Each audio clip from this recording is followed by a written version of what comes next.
Hello, everyone, and welcome back. I'm your host, Veteran Mountain Man. Now, this article is a year old from the Business Daily, but I want to discuss why nobody's talking about this. We know that there are at least 3.5 million more voters registered in the United States than actual adults living here, according to the census.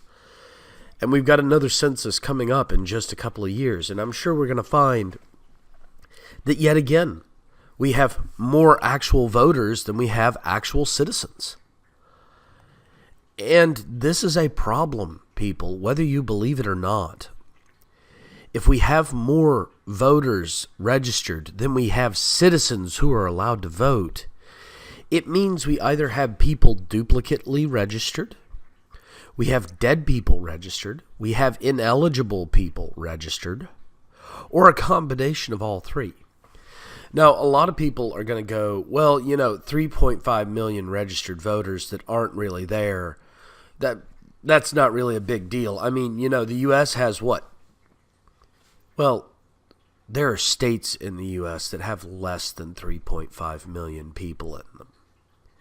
In fact, Oregon has about that many people and has 11 electoral votes.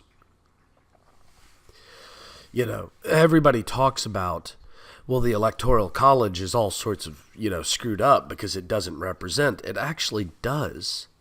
It represents each individual state individually. But when we've got enough people to make a 51st state that are registered that shouldn't be, it means that we've got a problem. Now, whether these are just bad registrations and they just need to be struck from the rolls, or whether they are not, and they are illegal aliens or dead people or something of that nature, they still need to be struck from the rolls. Now, you'll see here, California, for instance, has 11 counties with more registered voters than actual voters. And not surprisingly, it's a deep blue state. And out of those 11 counties, 10 of them overwhelmingly voted for Hillary Clinton. Los Angeles County, who has 10 million people, has 12% more registered voters than ones that live there. That's 707,000 plus votes. The last gubernatorial race in Oregon was decided by 10,000 votes. That many bad registries, that many illegal voters, is more than enough to sway the votes of an entire state. So not only does that state become Democrat or Republican instead of what it would have been, but it doesn't represent the citizens and can in turn tyrannize the citizens because it doesn't represent the people who actually live there, work there, and should be voting there. Now, this isn't just a problem in California, this is a problem nationwide. Because once again, we come back to the fact that America has 3.5 million more voters registered than people who actually live here. So if you're not upset about this and you're not calling for a scrub of the voter registration rolls so that we can remove these ghost voters or these illegally registered voters, you're not really thinking. I mean, this is something that we need to take seriously. And I, for one, have not seen any actual movement on this, and this needs to be fixed. We can't just go through with incorrect voter rolls of this magnitude. I mean, if we were talking less than 100,000 voters U.S.-wide, or less than 10,000 voters U.S.-wide, that would be an acceptable margin of error. To be fair, I think 100,000 is even too many, but I could at least back 10,000. But realistically, this many, 3.5 million, that's just too much. It's way too much. And the possibility for fraud, even if there hasn't been any, the possibility is a huge issue. I mean, it just really is.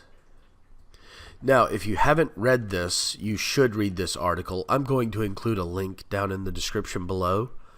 And I would recommend that you go and you read it and you think on it and ponder on it and share this information with your friends again. And that we start pushing for a voter registration and a voter roll scrub again. Because just because the election is done from the presidential election and we're moving into a midterm doesn't mean that this is a moot point anymore. This is still a huge issue. This is the possibility between having a Republican Senate or a Democrat Senate, or the difference between having a Republican House and a Democrat House in many states. And will even be a huge differential in the U.S. federal election, every federal election. Because remember, it's not just the president that we have to elect. We have to elect House of Representative members. We have to elect senators. And these people represent us for several years at a time before another election comes around and more people have to be elected to swap out. So keeping on top of voter rolls is very important. And the fact that we've allowed this much discrepancy is just shameful.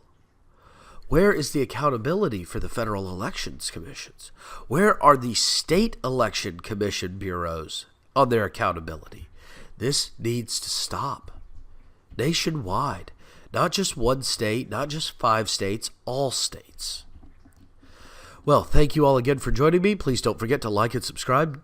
Also, don't forget to thumbs up and subscribe if you're on BitChute, or follow me at my other social media links down below. And as always, have yourself a great day.